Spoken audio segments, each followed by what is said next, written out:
Hey everyone, welcome to Fast Talk, your source for the science of endurance performance. I'm your host, Chris Case. The race season is upon us. Hopefully that's true where you live. Even if it isn't, we hope this episode helps you understand how to train in the race season. Of course, any discussion about racing must be preceded by a discussion of the base season, which sets that foundation for success. So today we start with a bit of a review of the base season. Once we set our focus on race physiology, we address which assets must be developed, how, and when. How much top end do you need? Which assets take longer to develop and which can be honed in just a few sessions? We'll answer both of those questions and many more. Once the stage is set, we dive deeper into how you go about planning and refining the assets you've identified, whether that's through threshold work, anaerobic capacity workouts, or something else. Our featured guest today is a Fast Talk veteran. Dr. Iñigo San Millán, Director of Training at UAE Team Emirates, has appeared on the show numerous times before, and now we're proud to welcome him back after successfully coaching Tadej Pogačar to the 2020 Tour de France title. With Iñigo's help, we get a glimpse of how this incredibly talented prodigy trains, and most importantly, how those lessons can be applied to any amateur cyclist. In this star-studded episode, we also hear from elite coach Neil Henderson, who heads performance at Wahoo Fitness, former Olympian and longtime Fast Talk contributor Colby Pierce, and we also hear from pro Brent Bookwalter of Team Bike Exchange. Wherever you are, we sincerely hope that racing is on your horizon.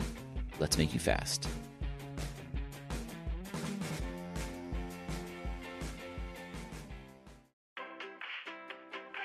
Hey, it's Coach Ryan here. Many of us are enjoying a return to bike racing. These early races of the season are ideal for testing your race fitness. But how much more could you get out of this season if you knew your VO2 max, or if you reset your training zones? Our new Inside Advanced test offers you an incredible, detailed look at both of these metrics and many more. Schedule an Inside test with us this week, and your test results can pay off in better performance for the rest of the season. See more at fasttalklabs.com. Well, welcome to Fast Talk, Dr. San Millán. It's a pleasure to have you back. Yeah, thank you very much for having me here. It's very happy to be back. For those who don't know, Dr. San Millán is a bit of a superstar. He is the coach of Tadej Pogačar on the UAE team, winner of the Tour de France. That's part of the thing that he does in life, in professional life. He's also, working on some cures for cancer in his spare time and all of that. He's got a lot going on. Today, we want to really have a focused conversation about the physiology of race season. We often hear people say, here's what you should do, here's what you don't do leading up to that race season. Now we kind of want to talk about the why of those pieces of advice. Why do we want to do those things, and why do we want to avoid some other things? So we'll really dive into the physiology with Dr. San Millán today. And I just got to kind of emphasize what you said, just the impressiveness of your resume. We were talking about this offline. Dr. San Millán is working with a highly respected physiologist named Dr. Brooks on some cutting-edge cancer research, and in between working on curing cancer, he's also coached an athlete to winning the Tour de France. Dr. San Millán and I had the same thesis advisor. I'm pretty sure our thesis advisor looks at both of us and then looks at me and goes, what happened? Come on. What happened to you? No, you guys are doing an amazing job. Very necessary what you guys do in educating the audience and transmitting the knowledge. So it's very fundamental. It will show results, I'm very sure, in many athletes down the road, which is key. So great job. Well, appreciate that. Let's take a step back, as we often like to do, give the context of the discussion here. What are the assets that we're trying to target in the race season? People might call it top end, some of that fine-tuning that's going on. Dr. San Millán, I'll start with you here. What are we talking about? Let's define the attributes of race season. When I look about those attributes, I always think at the cellular level.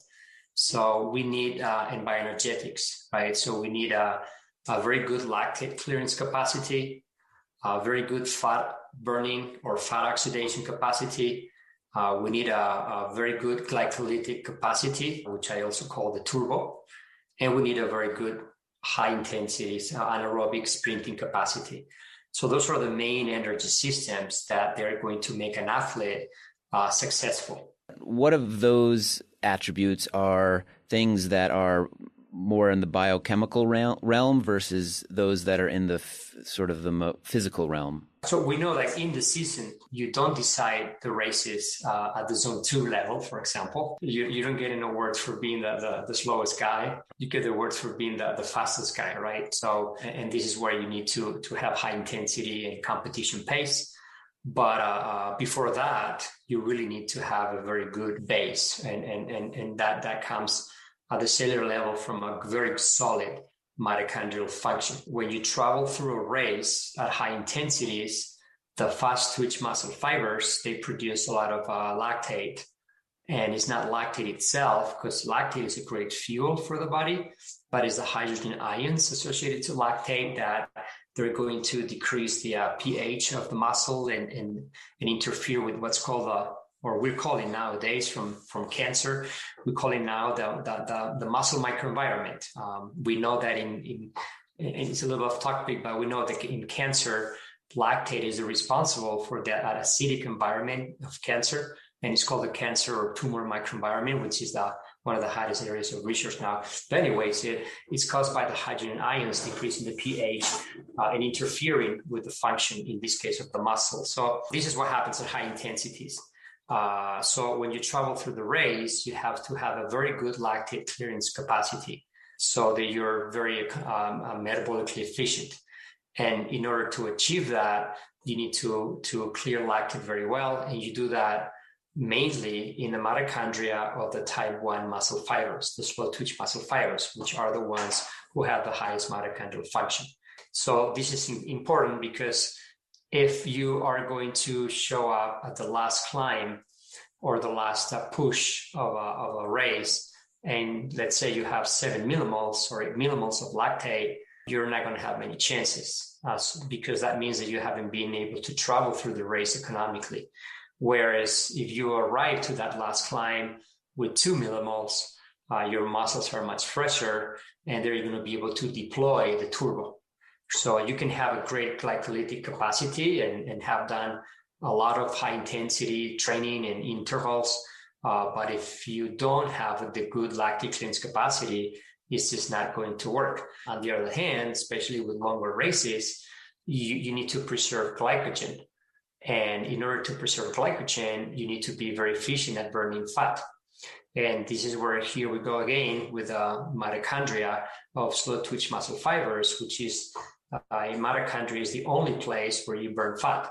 So the better the mitochondrial function, the better the fat burning, and the more glycogen you preserve for the second part of the race. So those are there's sort of key elements that intuitively people tend to forget when they put together a training plan for an athlete, because we all want to go faster, and we all know that this is where the races are decided, in that high state. So intuitively we do high intensity, but if you don't have the basics for fat burning and for lactate clearance capacity, it's very difficult to be successful. So this is how I see how you get there. So I'm looking at a study right now that I think you would agree with this 100%. It's getting to be an older study now. It's called Aerobic Fitness and Amplitude of the Exercise Intensity Domains During Cycling.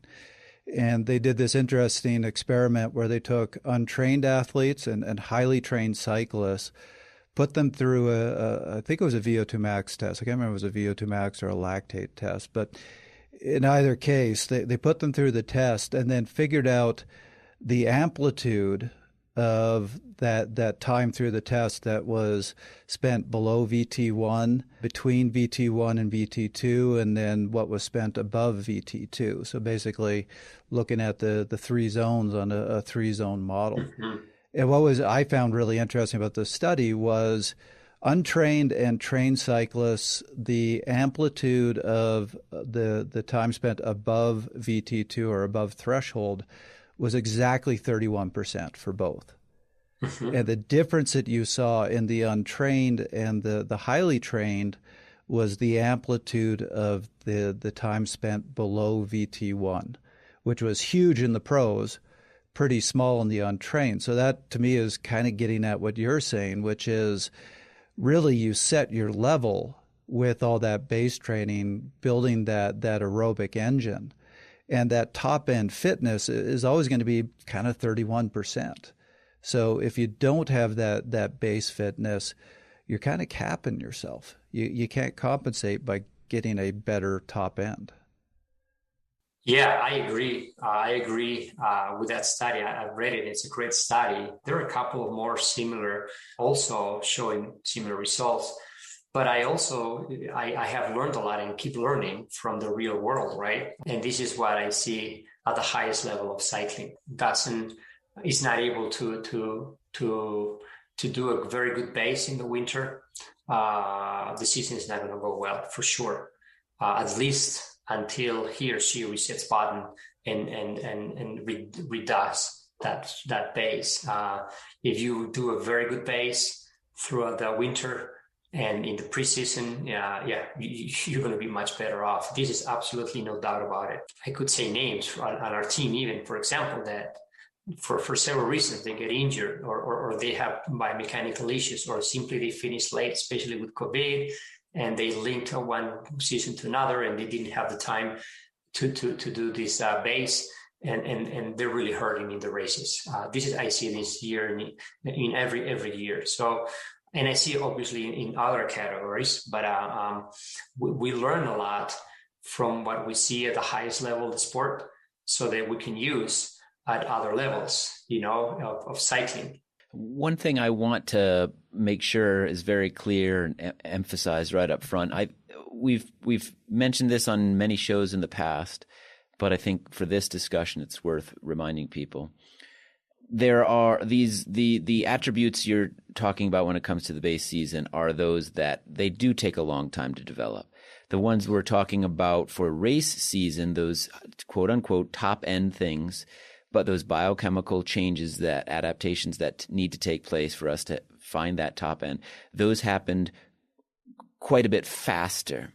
So the problem you can run into is if you do that stuff too early, then you can plateau early. Or if you continue to do it, then that's when you get into overtraining, when you're racing and doing the intensity in training simultaneously. Do I have that correct? Trevor, let's start with you.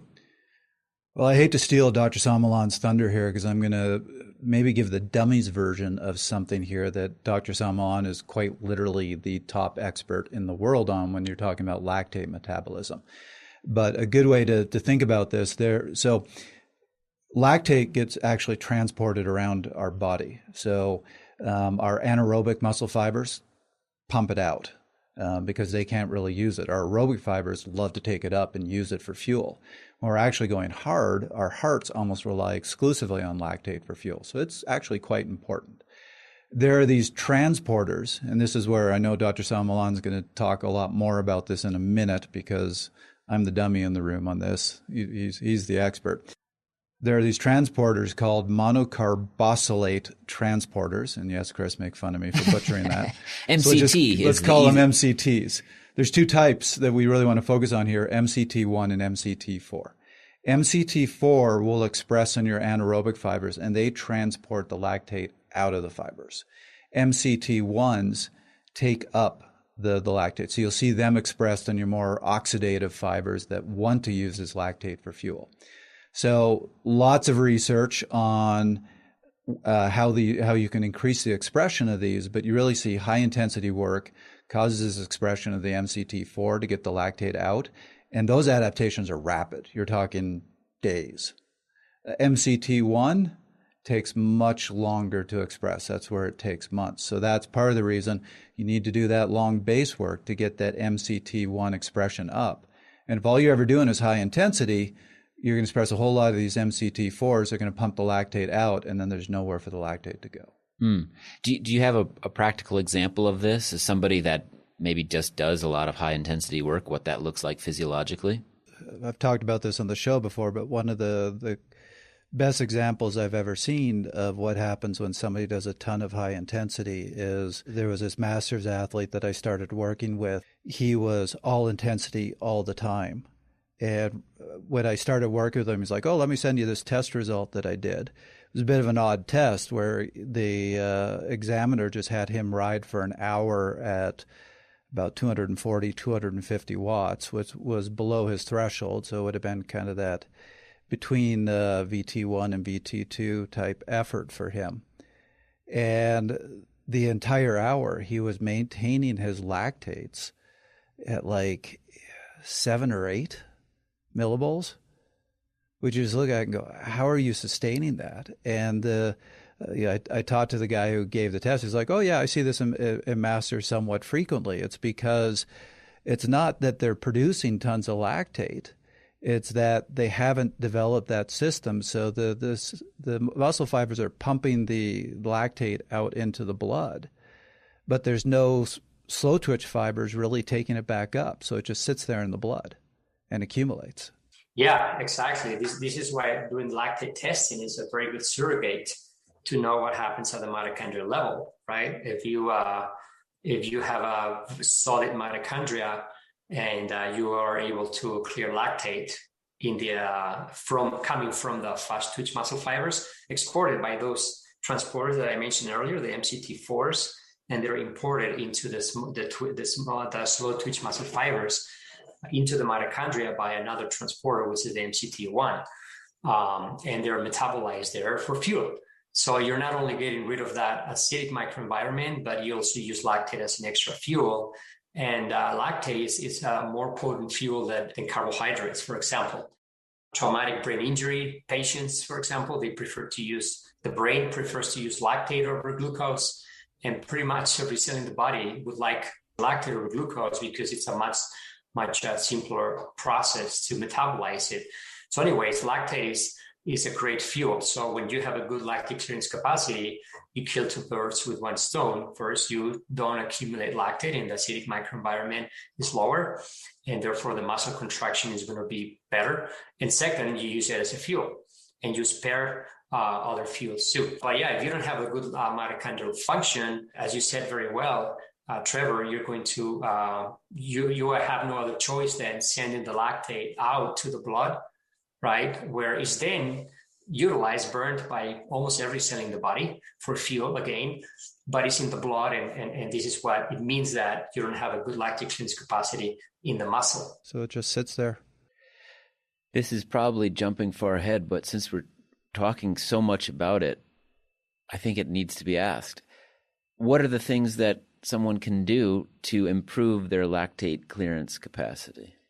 Going back to the lactate in the blood, we also know that lactate in the blood inhibits lipolysis. That is the breakdown of fat adipose tissue into fat. It binds to a receptor, GPR81, and which is expressed in fat cells in the adipose tissue. And when lactate binds there, it inhibits lipolysis. So this is another thing. You don't want to have high blood lactate because you're going to inhibit fat burning, which is going to come back to haunt you at the end of the race. So this is one more reason to have a good lactate clearance capacity. What would you suggest for building that lactate clearance? And is this something that you work on in the base season, or is this an in-season training thing? So I think that the main time to do this is in the off season. At least this is what I do with my athletes. I do that in the off season, and this is what I call the zone 2. That 25 years ago people would laugh at these concepts, and now a lot of people are talking about zone 2.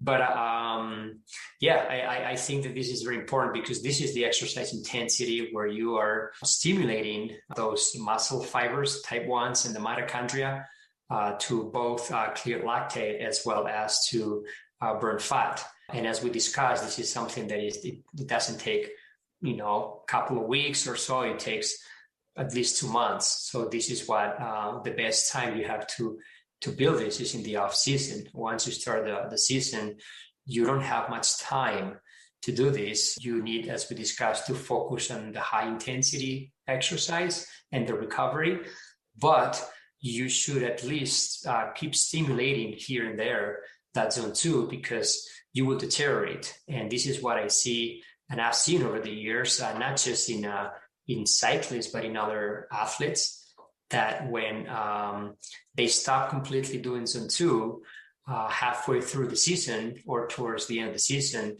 you see a decrease in fat burning capacity as well as in lactic cleanse capacity, because all they have done has been racing and recovery, but they haven't been able to do this.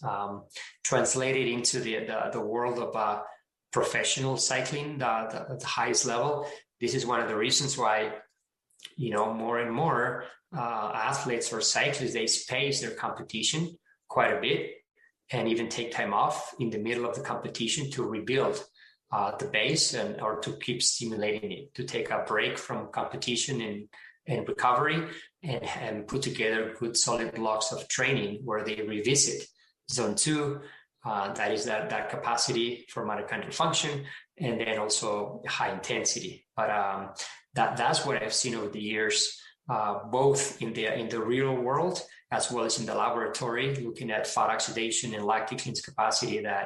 That's what it takes. That's my modest opinion.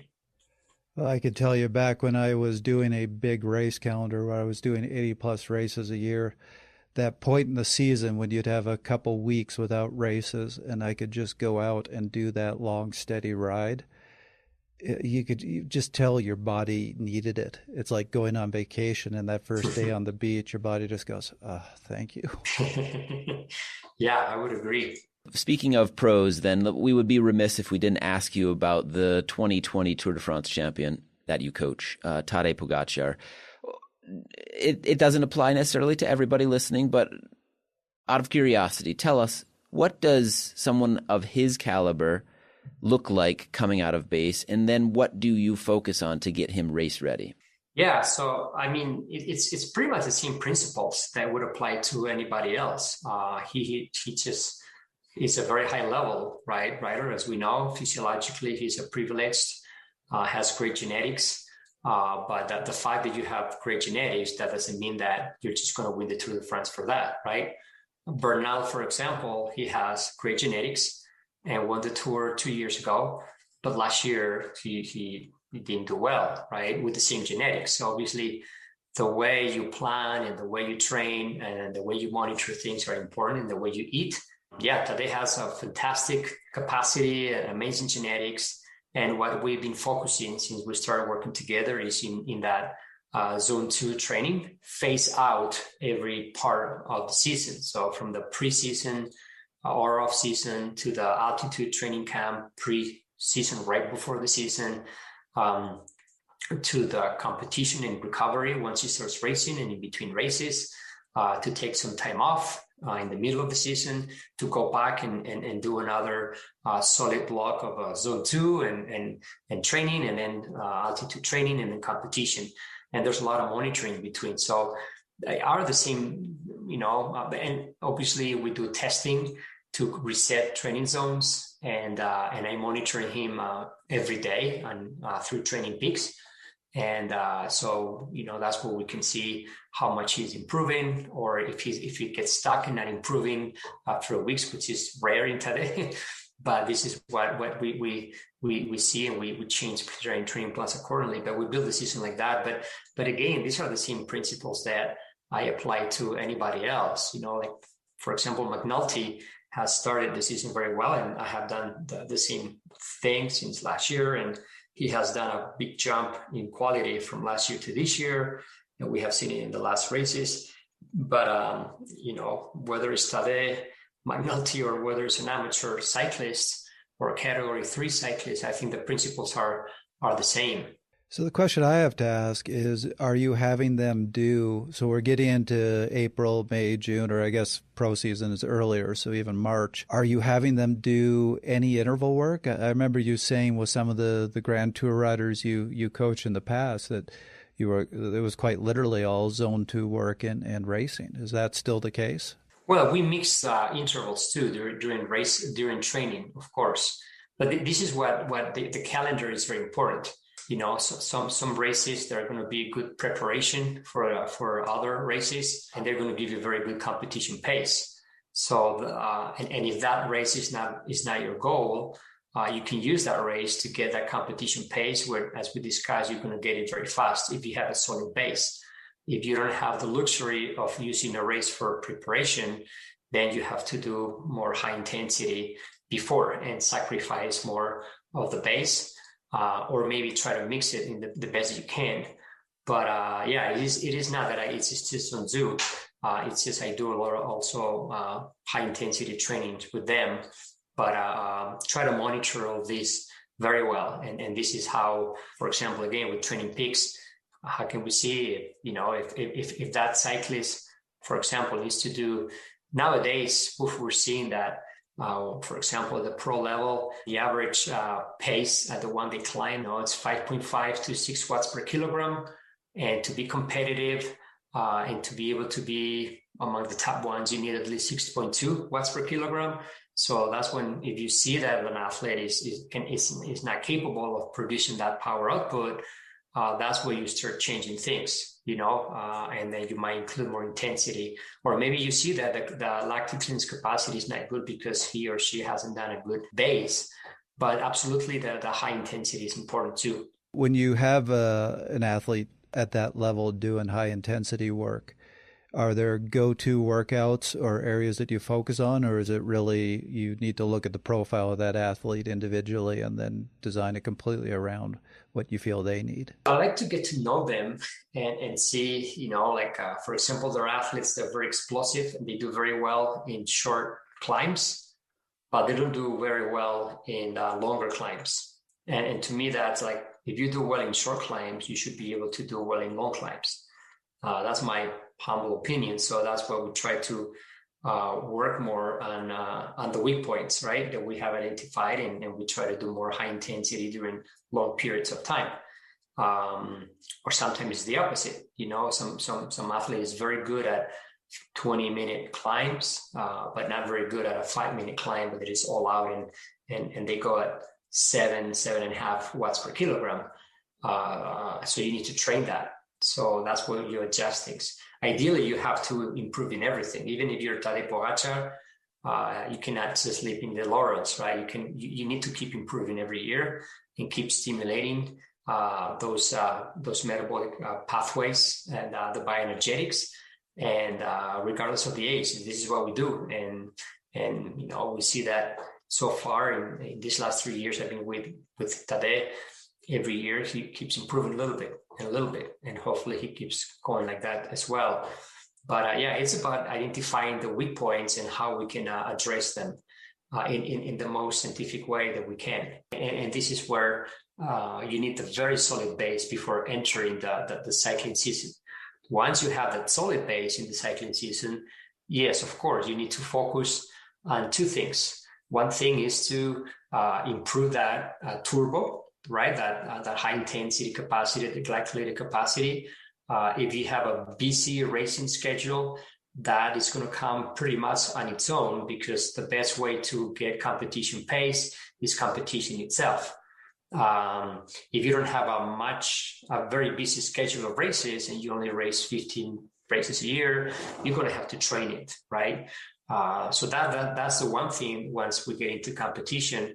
The other thing, the second bucket, once you get into the competition, is the monitoring phase.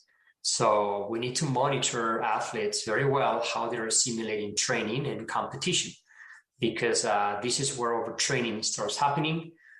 There's not much overtraining during the off season, but this is where during the season, this is where overtraining is very, very prevalent.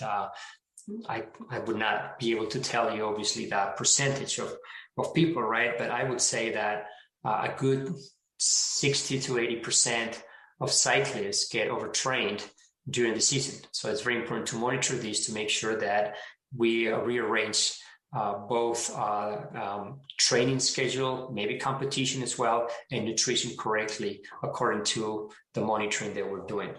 All right, let's shift gears then to bring it back to the amateur rider here, someone who maybe races 5 times a year, maybe races 15 times a year, does some road races that are 3 hours, 4 hours at the most, some crits.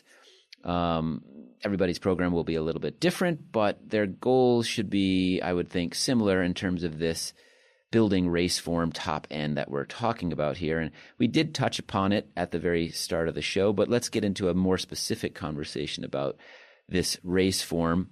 We're talking more so about biochemical changes rather than structural changes.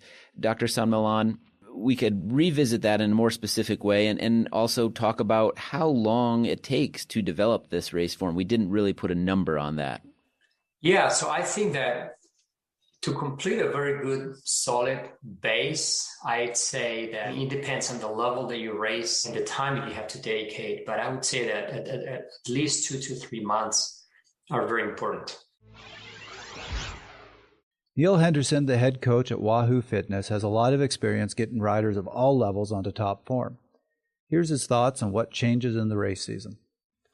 So in the race season, when we think about our training and what's going on, generally speaking, we start to actually pull back the overall training load. But the thing that we start to do is add more specificity specific to what we're getting ready for. So what are the demands? What are the things that are going to create the biggest difference in the race? And being able to do some sort of simulation of those kind of efforts to get the confidence and to also get that kind of reacquaintance with those sensations that you get when you're digging deep into that anaerobic capacity. So doing short, high-intensity efforts with limited recovery is really beneficial there, as well as in some cases like start simulation. So if you have a mountain bike event that, they always start very hard and then you settle into some level, and then, depending on the course, it's going to vary a little bit, but being comfortable with the level of discomfort that's associated with racing and performing well is something that you have to build into your training just enough so that you have the confidence and capacity. So let's go on the assumption that the people listening have had a good base. They got their 2 to 3 months. They did appropriate base work. How do they shift? What should they start doing during the race season? And let's also, the other assumption we're going to make here, most of the masters categorize athletes I work, especially right now because there's so few races as a result of COVID, they're not going to be able to do 70, 80 races in a season. They at most might be doing 15. A lot of them are going to be just doing 5 or 6. And there's going to be often a lot of weeks in between the races. So where would you put your focus? What are they trying to improve? Yeah, that's a great question, and it's challenging, right? Especially in these COVID times. So my recommendations are to definitely increase intensity. Try to do kind of race simulations, either on your own or with a group of people. Those typical weekend worlds or mid-week worlds that like a bunch of riders get together and they go full out, kind of like, if it was a race. Those are very, very good and very necessary for those ones who cannot race much, because again, you're going to need that competition pace, which is the other thing that, I didn't mean to maybe confuse some listeners that all you need is zone 2. No, that's the base, right? But without the competition pace, you're going to get stuck. And again, this is what we see many athletes who they come off with a great preseason training and they show up thinking they're going to do great, but they don't have any competition pace or high intensity. Sometimes they're too conservative and they're missing out, right? So it is very important to stimulate those pathways at the glycolytic level. And the only way to stimulate those is to reproduce the competition pace, whereas it's like, and that's, I think, where you need to be very specific of what your goals are. If you're a crit rider, you need to focus on doing very short or high intensity intervals or sustain 1 hour very high intensity, and you can get together with other riders and do 1 hour full out, right? If you are doing time trials, which is what you like the most, then you need to really practice competition pace at the time trial, whatever is the distance. If it's like a 20, 30, 40 minutes, you need to really reproduce that. If you do a little bit of everything, you need to do both. But I think that it's very important to reproduce that. And I would say at least 2 to 3 times a week. if you are not racing. 2 times can be during the week, where you can do some either short or long intervals, and on the weekends you can do like the typical group ride where it's all out, kind of simulating a race. If you have racing, then you need to keep in mind the tapering, right? Because in these group rides, if you blow up, you blow up. It's not, the results are not the most important thing, but when you get to the real racing, you have to be careful not to train at very high intensities either, because you're going to have that already from racing. But especially, the more you do high intensity training, usually the higher chances you're going to get overtrained or tired or fatigued, and you need to keep that in mind and build some good days of recovery before your goal of the racing. Lunchtime training races are a great way to get the race intensity that Dr. San Millán talked about. Let's hear more about the value of these events from coach and bike fitter Colby Pierce. Lunchtime throwdown ride. Can it be valuable training, and how do you use it for training? It can. It definitely can. It fits into some riders' programs, and I think, it depends a little bit on the psychology of the athlete. Some athletes really thrive on the very structured environment of training and intervals by themselves, and when they do that, they get good results. But even most of those athletes, many times, frequently, those athletes, every once in a while, they need to change gears and just go out and ride their bikes hard in a group. That said, group rides are starting to die for good reason. A pack of 30 or 40 or 50 or worse riders, road riders tearing around on local roads. There aren't that many communities that I know of that have healthy cycling populations that don't have major conflicts with traffic. So whenever I prescribe a group ride or recommend a group ride to one of my athletes, I always give them a lecture about being smart, not riding like an idiot, not running stop signs and stoplights just because the rest of the group is doing it, not swinging out into the lane, let alone the opposite lane of traffic, right? Thank you for doing this. It's just, this is 2018, man. Like, group rides they're more dangerous than ever. We all know about it's not even distracted drivers. It's just the number of drivers. Yeah, you're sharing the roads out there.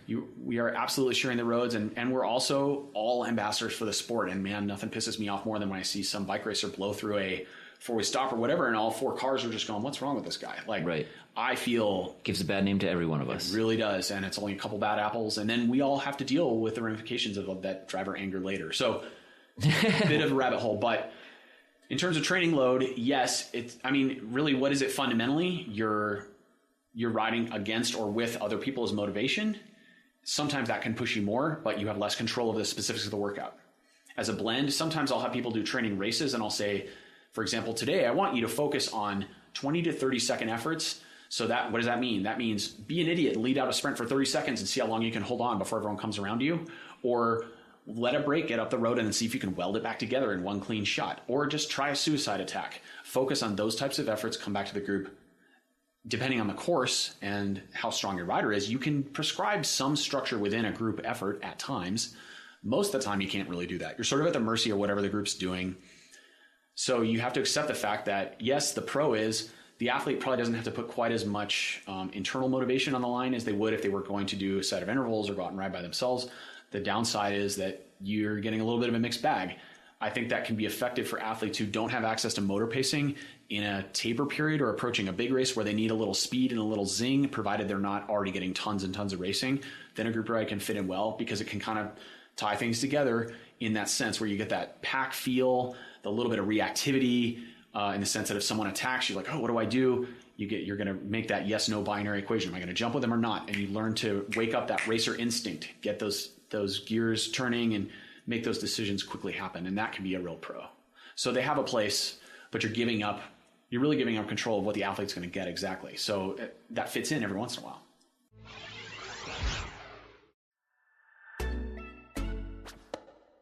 Last week, we announced to members the release of our new cycling interval training pathway.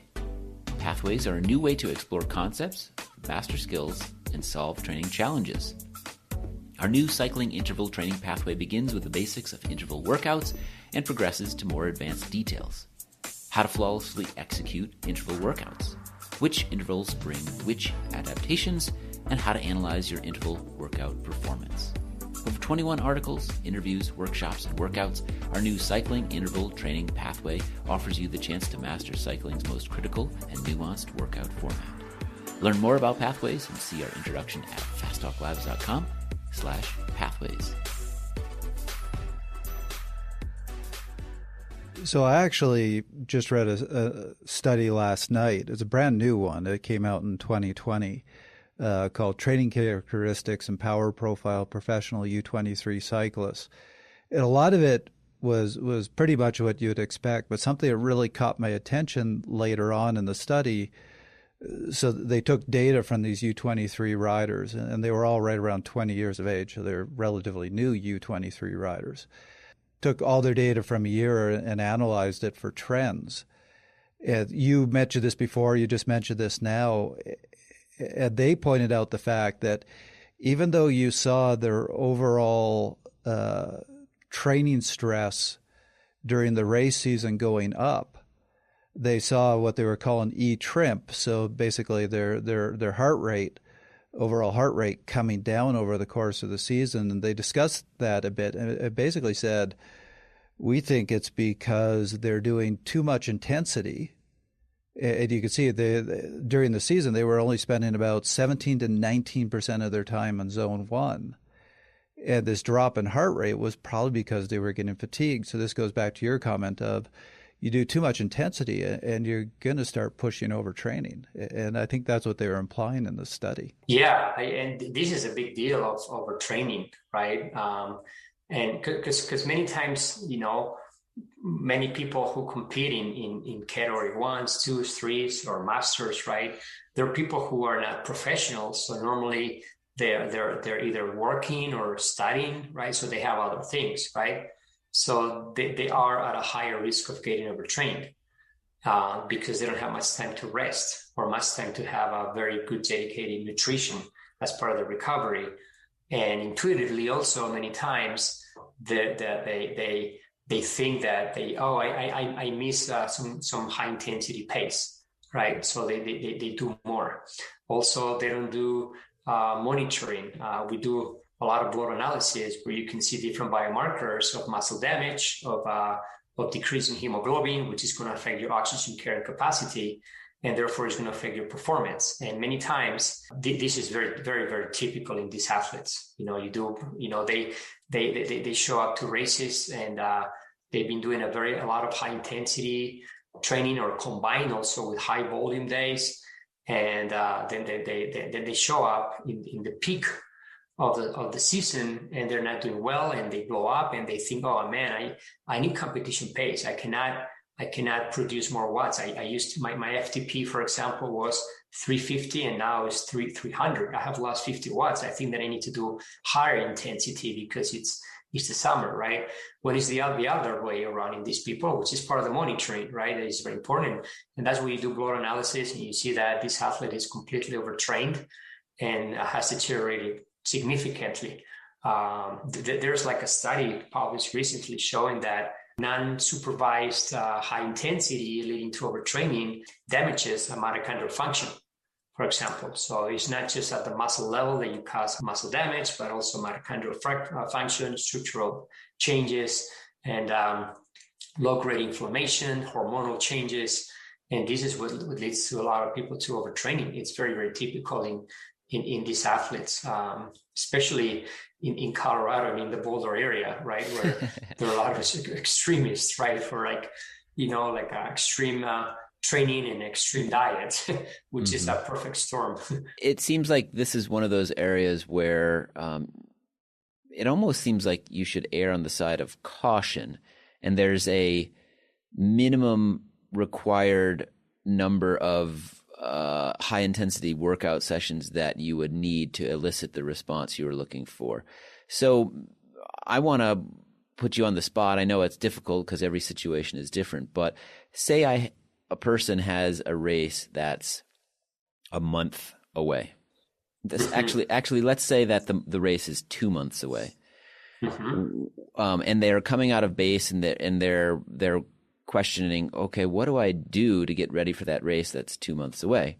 And let's say it's a road race with some climbing, and obviously it's kind of a traditional race.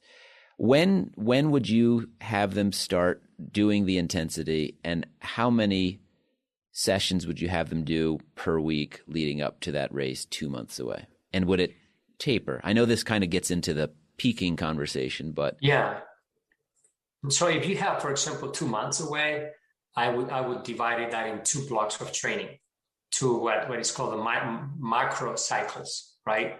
And I like usually when to do three weeks training and 1 week recovery, and this is where in these 3 weeks training, you should still cultivate the zone 2, but yeah, you should do at least 2-3 times a week solid high intensity training, which I would tailor that according to what type of race are you going to be doing in those 2 months, right? Is that a criterium, or is it a short race, or is a mountainous race that is very long with many climbs, So this is where you should tailor, in my modest opinion, those high intensity exercise sessions to the race that you're going to do, that you're going to be preparing. But I would say that 2 to 3 days a week is important. Then you need to obviously to recover, and then that kind of regeneration week, I would do that. But then of course, yeah, the tapering has to happen, right? 5 days or so before your goal, right? Where you can do some activation sessions, right? To activate the muscles and those energy systems. But at the same time, you don't want to train hard until the very last day. Now, let me just clarify something, because you're saying 2 to 3 high intensity sessions per week. What if somebody only has time to ride 4 days a week? Then I wouldn't think you would want to do 2 to 3 high intensity sessions and 1 endurance session. You might want to skew the ratio. Yeah, that's a great question. And this is what, being creative, it's important in these scenarios, right? So that this is where, you can maybe dedicate 1 zone 2 session a week to keep stimulating that. And you can do another 3 high intensity sessions a week, where 2 might be specifically to intervals, and the other one, you can build it within a longer day.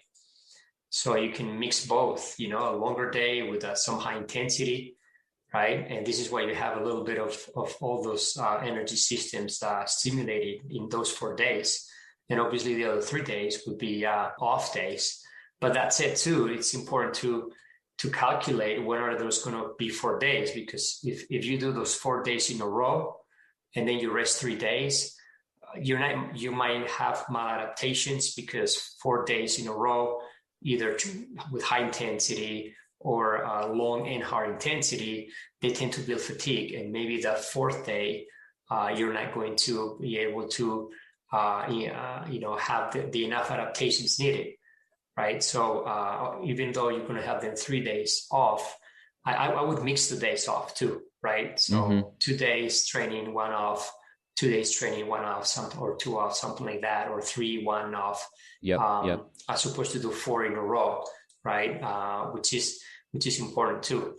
Another thing I'll point out, and Dr. San Millán, I'm interested in hearing whether you agree or disagree with this, but certainly a trend I've seen in the research is as you get into higher and higher intensity intervals, so start getting into those shorter zone 5 intervals or get into sprint intervals, it takes fewer and fewer sessions to see most of the gains. So I've seen a lot of studies that show, like if you're doing something like Tabatas, it takes 5 or 6 sessions to see most of the gains. If you're doing sprints, it can take just 3 to 4 sessions. So one of the things I do with my athletes, and very interesting to hear how you feel about this, is at the beginning of the race season when we're trying to build race form, I might say, okay, let's get 2 sessions a week, maybe have a week where we have 3 sessions to bring around that race form pretty quickly. But once we've done those 5, 6 sessions and have gotten most of the gains, that's where I might back it down to often just doing once a week just to maintain form.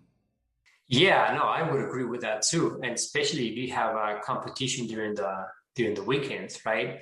Yes, I think that once you have competitions in the weekends, I think that, 1 or twice a week, it's enough to maintain and stimulate this. Absolutely. And this is why planning is important, right? In the case that Chris mentioned, if you have a race 2 months out, you need to definitely do higher exercise intensities more frequently, right? But if you have races on a regular basis, on the weekends, for example, I agree with you, Trevor, that 1-2 days a week, it should be enough to maintain it. Absolutely. I'm sure you've seen this one as well. This is called Within Season Distribution of External Training and Racing Workload in Professional Male Road Cyclists. And this followed 4 athletes who their target event was the World Championships. And interestingly, what you saw was from February to May, that's when they both had their biggest volume and were doing the most, what they would call intense work. So they were doing that by the amount of time spent above 300 watts. So that was in the February to May block. But then in the June to September block, where they were getting ready for the World Championships, volume came down, intensity came down. As a matter of fact, their average power for those few months was lower than their average power in the base period. If you build a very good solid base within months, then I think it's time to focus on just stimulating it enough that you don't lose it. But definitely you really need to start working on the high intensity, right? Because this is where you're going to be competing at. But if you only prepare for one event or mainly one event, is tricky and things can get more complicated, right? You need to try to stimulate every energy system, especially the high intensity, in a forced way, which is not as easy as opposed to someone who competes regularly, and that high intensity, it just comes from the races. It's a big dose of high intensity, and that is going to be very good or enough. And this is what we also see during for example, the Pro Tour season.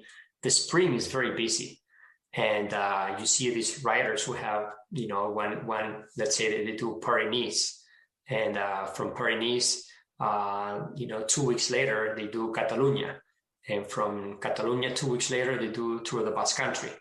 So 1 week later after they finish, right? It's 1 week in between, right? So this is what you have, a major dose of racing, but you need a major dose of recovery. So this is what in these situations, you don't need to train high intensity. You need to recover. But in the situations where you don't have many races, it gets trickier because you really need to stimulate high intensity. And the less competition that you have, the more difficult it gets. And it's a mental game as well. I would say the thing I got from this study and a lot of what you're saying is there is a certain point where to build that race fitness, you're probably going to have to push yourself, fatigue yourself a little bit, but that should be done way before any of your target races. And then as you're getting to those target races is where you want to back down, do enough to maintain that form, but really be fresh. Yeah, and I think there's a combination of both too, right? I think that it's important to keep stimulating all the way until the race, but have different blocks where you just really focus on working hard, without to a point that you might blow up and then you need a month recovery, which is the typical thing that happens in triathletes. If you observe the tapering of triathletes, it's in many triathletes, it's a whole month. And to my opinion, that's the wrong approach, because if you have to taper a whole month for a race, that means that you probably blew up and got overtrained. And this is what usually happens. I would say that 75 to 80% of all triathletes are in a chronic overtraining state. And eventually this is why they need a whole month to taper for a week. And finally they're fresh, for an event, and finally they're fresh. And they feel good. And this has been working, right? But I really think that triathletes can do much better by tapering just the last week of an event without killing themselves doing so many intensities and so much training in the months before. So I think it's a little bit of that balance that is important, right? We see, riders going into the Tour de France, they don't taper 1 month before, right? They taper 5-6 days before. So this is why I think that balance is important. And again, the monitoring for that is going to help you a lot because it's going to dictate how well you're training. And and this is why I keep insisting in this, and I've been doing blood analysis for 25 years, and it's been a great tool because this is continuously, it's helping me to understand how an athlete is assimilating both training and competition, and how we need to adjust training accordingly. And it happens all the time. There are many things that you can control in training, but in the competition, there are things that you cannot control. And this is why you need to adapt, and do things differently. For example, we've seen the TSS from Tirreno Adriatico or from Tour de Basque Country. We're talking about 1,500, 1,600 TSS. It's huge. Which is, exactly, it's huge, right? And that's where you really need to be careful with that, because even someone at the highest level of cycling, you really need to recover very well from that. And if you don't, you're going to be compromising your next performances. Same thing happens at a more amateur level, if you will. If you go into like a series of races and training and you don't monitor that, you're compromising the rest of the season and adaptations as well. So that's why I keep insisting that once you start the season, monitoring is crucial. Dr. San Millán, you come at this from a very scientific point of view, yet you're working with athletes that don't necessarily understand and don't necessarily need to understand what the heck's going on in their cells. And you tell them to go out and do a workout. How adamant do you get with them about the specific workout that they do? Because there's a lot of different ways to perhaps get to the same end goal. And some workouts are preferable to certain athletes over others.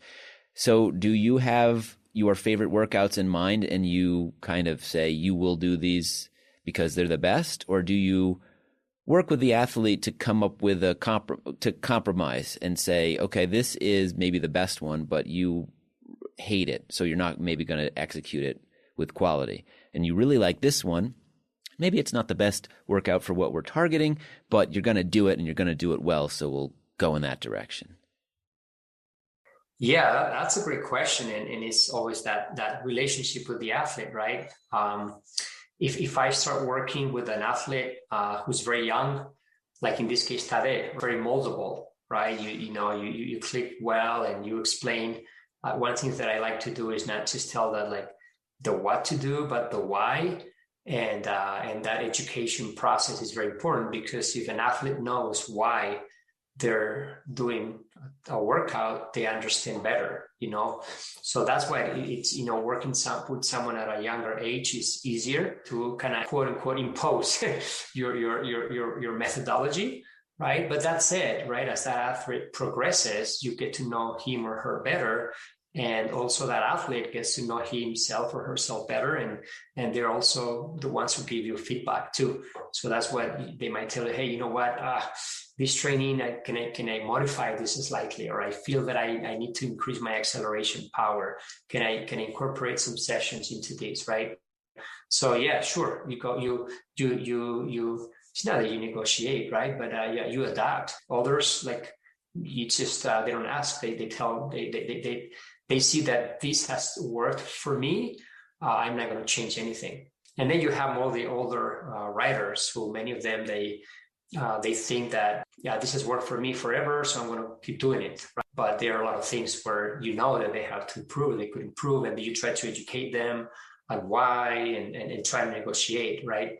But honestly, with the old riders, I try not to spend a lot of time, because many of them, they have their ways already, and you're not going to be able to change them, in most cases.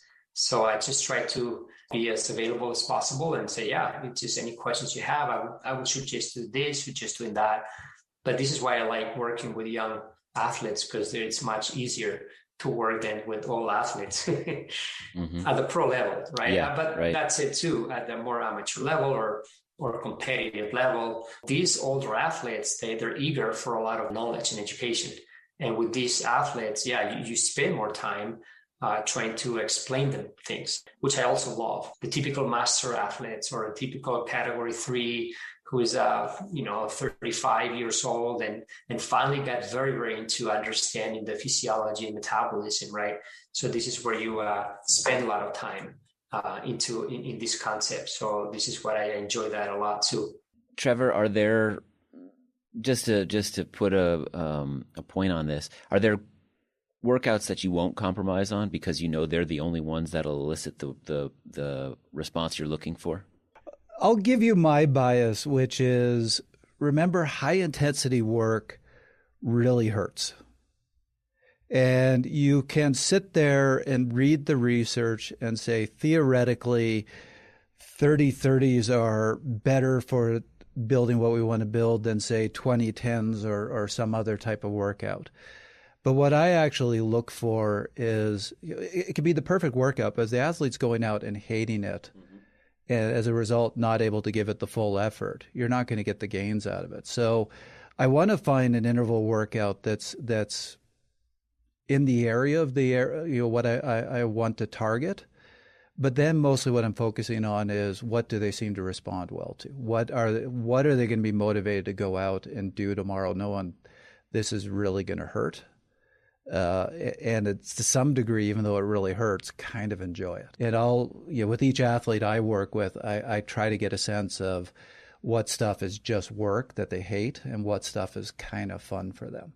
Right. And I'm willing to compromise on the perfect intervals to get the enjoyment and the good execution. But Dr. San Millán, how do you feel about that? Yeah, no, I agree with you. And I think that there's some things that I might not be willing to compromise. With young kids, it's easier to explain why, and in general with all writers, if you explain them why and they trust you, you are able usually to convince them, right?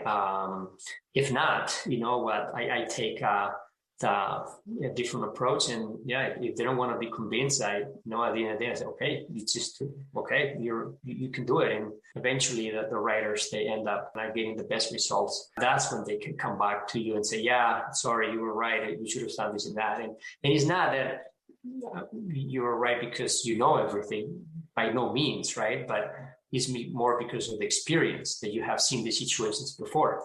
I'm originally from Spain. In Spanish, we have a saying that might not make much sense in English, but it says, the devil knows more from being old than from being the devil, right?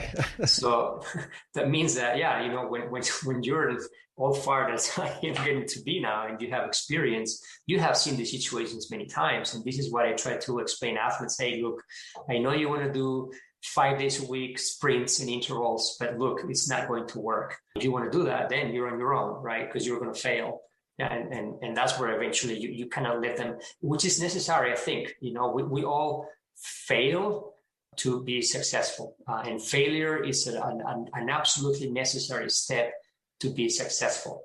And many times you see these athletes, they're going to fail. And then you need to let them fail, because that's when they will realize that they were doing the wrong thing. And that's when you say, see, but anyways, I think that making mistakes, we all make mistakes every day. I'm the first one. And making mistakes and failing is absolutely necessary to take it to the next level. I agree with that completely. But the addendum to that is, you need an athlete who's willing to recognize those mistakes and try something different. And I identify myself with this a lot, because when I was a cyclist, I think I had good potential, but I trained horrible. I eat horrible. I didn't recover properly. I didn't do the right thing. So I did a very good pace. That I recognize. But once the season started, I overtrained myself. I did way too many intervals, way too many hours. I didn't recover enough. I was always looking to lose weight. It's not that I had a eating disorder. I have disordered eating, right? Which was very obsessed with food. I would try to lose weight all the time and look at the calories of everything, So I was pushing the edge, and it came overtraining all the time. And this is what I see in many athletes. So this is what I try to tell them, hey, dude, this is what I did when I was your age. And it ruined my career, or I was destroyed after doing this and that. So how about you do this and this and that, and we change things, which is what we do with other athletes who are successful. So giving examples to athletes of what others do and they don't, I think it also helps as part of the educational process.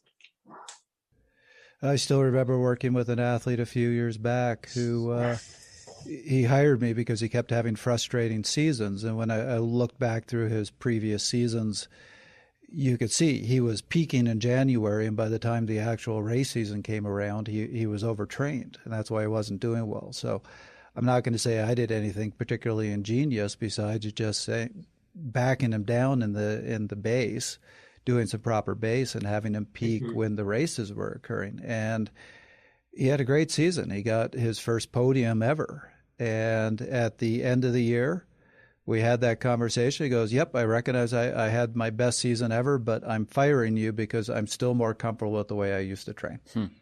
Oh, no. So that's what I mean by you have to be open to the changes. Sometimes you get athletes just go, this is just the way I like to train, even though I know it doesn't work.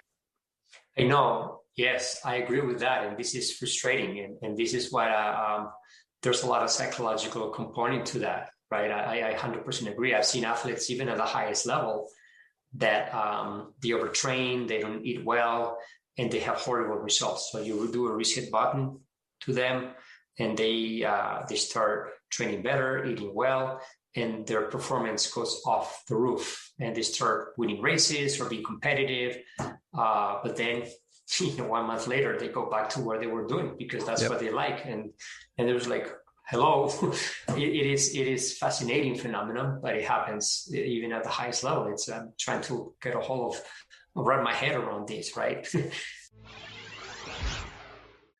Completing and enjoying a Grand Fondo is just as valuable a goal, and it doesn't require quite the same approach to training. Brent Bookwalter, a rider with Team Bike Exchange and founder of the Bookwalter Binge Grand Fondo, shared his thoughts on how to prepare for a Fondo.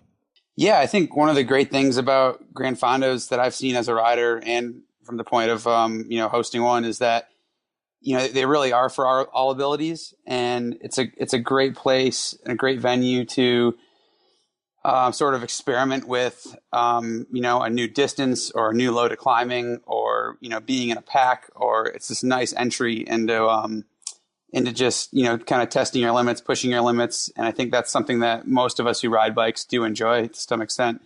And in that sort of feeling, I think one of the main things about preparing for a Fondo is that, to be ready for it, you don't necessarily have to go out and replicate the exact load or experience before. I think, if you're looking at doing your first 100-mile Grand Fondo with 8 or 10,000 feet of climbing, it doesn't mean that in order to be able to complete that and enjoy it, you don't have to necessarily go do that consistently, definitely not consistently, and maybe not at all before the actual event you're looking to do. And it's really just a matter of, sort of slowly and systematically, ideally with a little guidance, sort of building those systems and looking at, what portions of your skill set maybe we're going to be tested or stretched the most. And then just trying to sort of tune those up and build those up. And that ultimately, I think, is going to leave you in the best position to enjoy it on event day.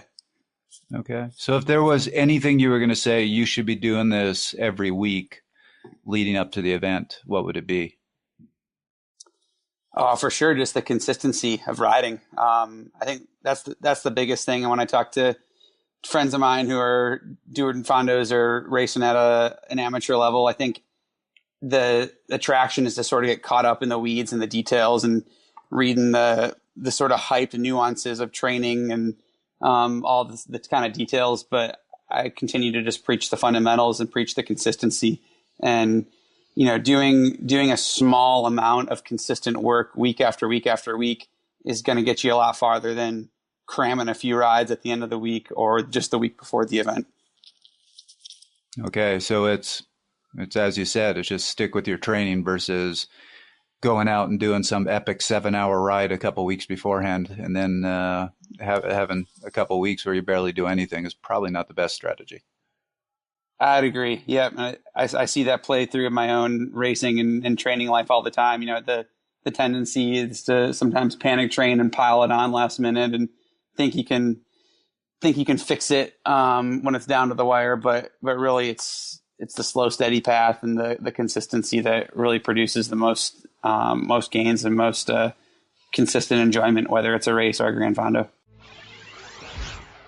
Let's flip this around just a little bit and ask the important question: are there any physiological systems that were a focus at one point in the season that you should definitely not focus on in the race season? Dr. San Millán, what would you say to that? Think about all the hard work that you have done to get to where you are now, when you're going to start to peak and race, and try not to throw it all away. So have a good coach behind with a method or a coach who has experience also that can guide you through. Don't get overtrained. Try to monitor. Don't restrict foods. You're going to need a lot of energy, which is another area that we haven't discussed, but nutrition is a key concept. And many athletes, when the season starts, they start restricting carbohydrates. They start not paying attention to the recovery. And I'm not saying about just like tapering or taking it easy, but recovery in terms of nutrition, right? And that's very important. That's absolutely key. Also, it's important to not to lose your head when things are not going well as you desired, because that's when you start doubting of everything that you've done, right? And I think that if you're confident in what you've done, you have to stick to a program and give yourself some time to achieve your goals. And if that's not the case, then instead of just going crazy at things and try to do more intensity or think more intuitively, just do some blood analysis or seek for attention of someone who can help you in those situations when you're not performing well. But yeah, just keep calm, don't lose your head, and stick to a plan. And if things have done well, you should be successful. And again, if you fail, okay, it's good. It's not ideal, but it's good because that's a wake up call that, okay, I will not do this again. And if you fail, okay, it's part of the process and it's necessary many times. So I think that important thing, like at the mental level, not to lose your head. Eat well, don't restrict foods, don't overdo it. It's better to be conservative. Many times people think, if I could do an extra 2-3 days of hard training before this race, oh man, when you have worked for so many weeks, right, 2-3 days go nowhere, right, in stimulating energy systems. But those 2-3 days might really start putting you in a hole and in an overtraining situation and jeopardize your results and start building up fatigue. So always be conservative, always. I've seen many athletes that will follow the plan all base season, going into the race season, the plan's being successful, but as they get close to their target event, 3-4 weeks away, they start getting stressed, they start getting nervous, and then they get themselves off of the plan. They start cramming. Right, essentially cramming. And you can't cram in cycling. Mm-hmm. End up taking months and months and months of great work and throwing it out the window. Mm-hmm. Exactly. One thing that more specifically that I would ask is, we talked about how you want to maintain some of that zone 2 riding, some of that during the race season. And like you said, it's almost a refreshing break from all the intensity that you do, whether it's training or racing. But what about some of these other specific types of rides that you might do during the base season? Would you want to avoid them in the race season? And I'm thinking specifically of something like big gear work. Yeah. Low cadence, high torque stuff. Yeah. I am a big believer in weight training all year round, but big heavy lifting and doing a lot of big gear work on the bike, these rip your legs Set apart. it aside. This is not something you want to do right before a race. Yeah. Yeah, I agree. I agree with you guys completely. That's a great point. And this is what, it ruins a lot of people's training and avoid the high torque I'm also into definitely core training throughout the entire year. That's very important. This is something that in cycling, we have learned this from other sports, right? Cycling is at the forefront of many sports. Yeah, I would say is the sport that is at the forefront of all of them. But we also learn from others, and cycling has been the back of the line when it comes to core training, strength training, and stability. And we're learning more and more. Thankfully, people are doing more, paying more attention to this. But at the same time, once the season starts, you need to be careful, as Trevor was saying, with gym work, and high torque, as you were saying also, Chris. And this is also where, when looking at doing blood analysis to monitor biomarkers of muscle damage, that's where you can see this, and you can dial that in, and normally you're going to see muscle damage. So you can really throw everything out the window if you abuse this. Dr. San Millán, you've been on the program many times before. You know how we like to close it out. We put a little challenge to our guests. We get 1 minute to recap the most salient points from the episode. What would be your take home from this discussion we've had today? I would say 3 buckets when you plan your season. The first bucket is to do a very good base, right? Those 2-3 months that we were talking before, to improve your mitochondrial function, fat oxidation, lactic clearance capacity, aerobic base, if you will. The second bucket is to get ready for the competition. And that's when you need to do high intensity exercise to improve that glycolytic capacity, the turbo. You need to do those sessions. And the third bucket is the recovery. Because once you get into the monitoring, once you get into the racing and the competition, you need to make sure that you recover well, and you're also monitoring that you're assimilating correctly competition and training together. So I would say that those are the main 3 buckets to pay attention to. Trevor, what would you have to say? Boy, this is a tough one because there's so many things to cover, so many great things that we talked about.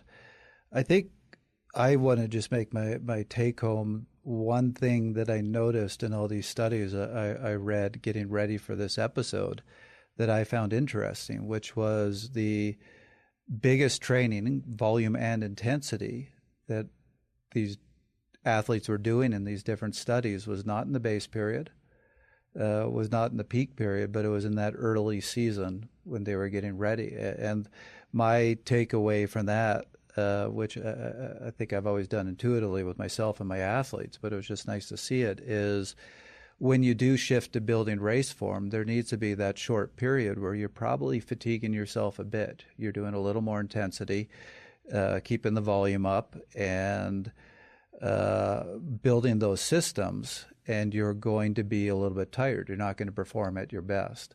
But after you've done that, it doesn't need to be that long a period of time. That's when you back down and make sure that while you're keeping up the intensity, keeping up the training, you're going to the races fresh. Because if you're going to races fatigued, you're just never going to race well. Chris? I think, this conversation has brought me back in time to an analogy that Colby Pierce used to use quite a bit, which is that sprinkling of he used the salt as yes. The top end form is just, you don't need a lot of it. You just need a little sprinkling of it to get ready. And maybe this is too light an approach, but the top end form that we're looking for, it comes around very quickly. You don't need a lot of time to make it happen. You don't need a lot of sessions to make it happen. So it's that conservative approach. You don't want to ruin the whole meal by throwing too much salt on the dish or too much seasoning on the dish and making it and ruining it. You just need to be careful about it. And to carry the analogy a little bit further, as Iñigo has said many times, you want to monitor this. You got to put a little on and taste and see if it's good. You don't want to go overboard with it. How's that for a final analogy, final point? Like the analogy. Okay. Well done. Very good. Very good.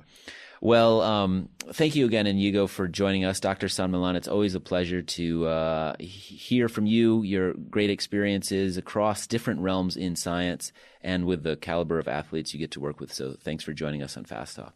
Well, thank you very much, you guys, for having me back again. It's always a pleasure and honor to be here. And great work that you guys are doing with a podcast and all the education that is, it's really, really important and necessary. And I'm sure that many listeners are appreciating it, that on a regular basis, you guys bring good experts in this area along with your own expertise, and they can get great information to improve their performance as cyclists and athletes. So thank you very much. Well, the honor is all ours. You're getting a bit of a rock star status out there, and the fact that you're still willing to come here is appreciated. And I always love the physiology you bring to the show. Well, thank you again. That was another episode of Fast Talk. Subscribe to Fast Talk wherever you prefer to find your favorite podcasts, and be sure to leave us a rating and a review. The thoughts and opinions expressed on Fast Talk are those of the individual. As always, we love your feedback. Join the conversation at forums.fasttalklabs.com to discuss each and every episode. Become a member of Fast Talk Laboratories at fasttalklabs.com/join and become a part of our education and coaching community. For Iñigo San Millán, Neil Henderson, Colby Pierce, Brent Bookwalter, and Trevor Connor, I'm Chris Case. Thanks for listening.